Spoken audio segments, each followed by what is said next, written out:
What if the loudest hallelujah in church was hiding the darkest secret? This is the story of Bro John. A man people trusted. A man people admired. A man who used the church as his hunting ground. Listen carefully.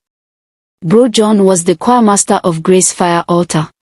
Every Sunday morning, before the pastor climbed the pulpit, Bro John was already there. Standing tall, microphone in hand, eyes closed, lifting worship songs. His voice was sweet. His prayers sounded deep. His dressing was always neat. People used to say, "That brother is serious with God." Young sisters looked at him and smiled. Mothers pointed at him and said, "Any girl that marries this one is blessed." Even the pastor trusted him completely.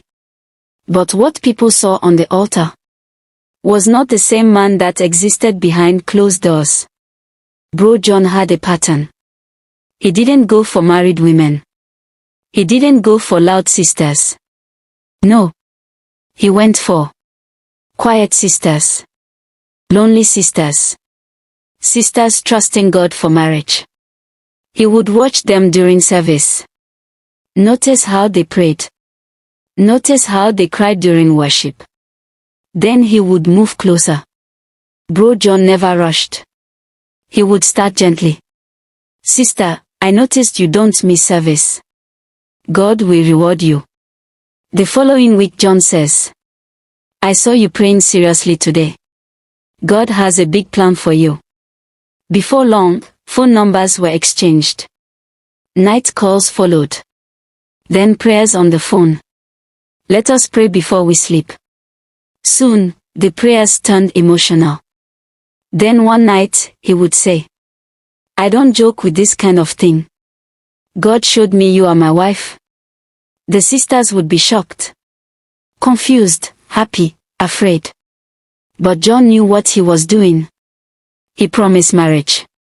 He promised introduction. He promised to talk to their parents. Once trust was gained, he would push boundaries slowly. And after he got what he wanted, silence.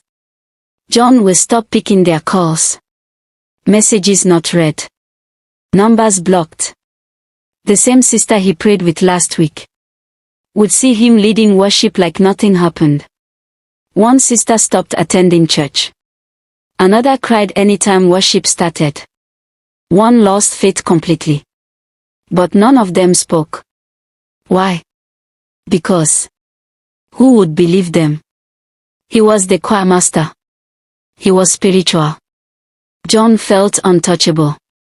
As time passed, John became bolder. He told himself, if God was angry, something would have happened.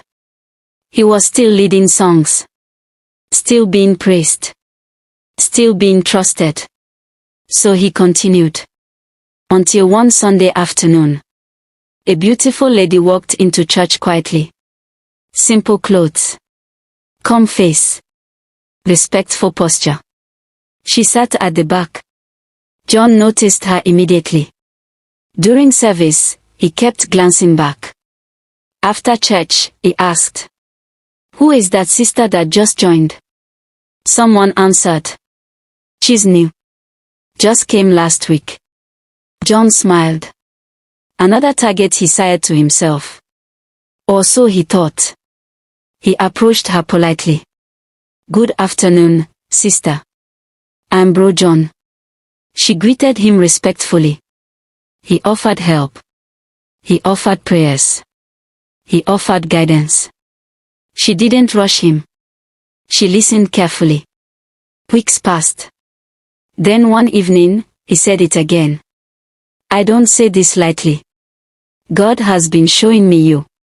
She went quiet. She asked questions. She prayed. Eventually, she trusted him. Just like before, after John got what he wanted. He blocked her. Deleted her number. Acted normal in church. But what John didn't know was that this sister was not ordinary. One Wednesday evening, John received a call. "Bro John, please come to my house tonight." The pastor's voice was calm. Too calm. When John arrived, his heart skipped. Sitting in the living room was the new sister.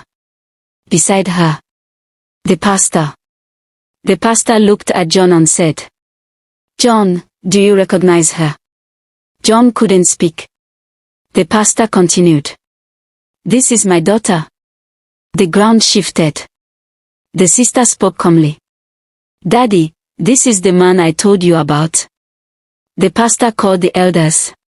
Then something unexpected happened. Other sisters were invited. Screenshots were shown.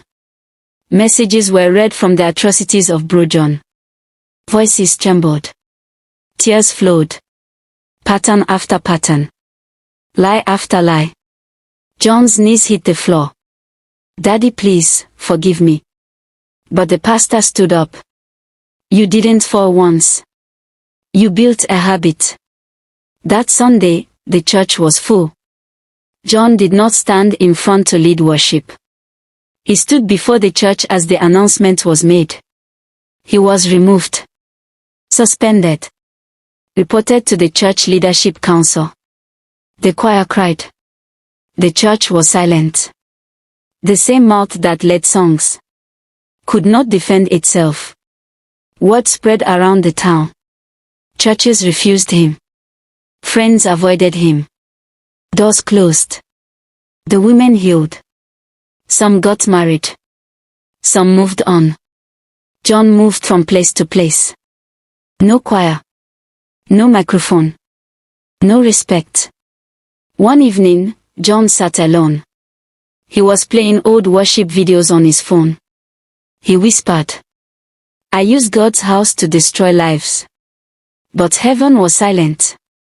If you are watching this, remember, spiritual gifts without character lead to destruction. God may be silent for a while, but exposure always comes. God sees the secrets we hide. Long before people clap for us, heaven already know the truth. And one day, every hidden thing will speak. The question is, will it speak as judgment or as mercy?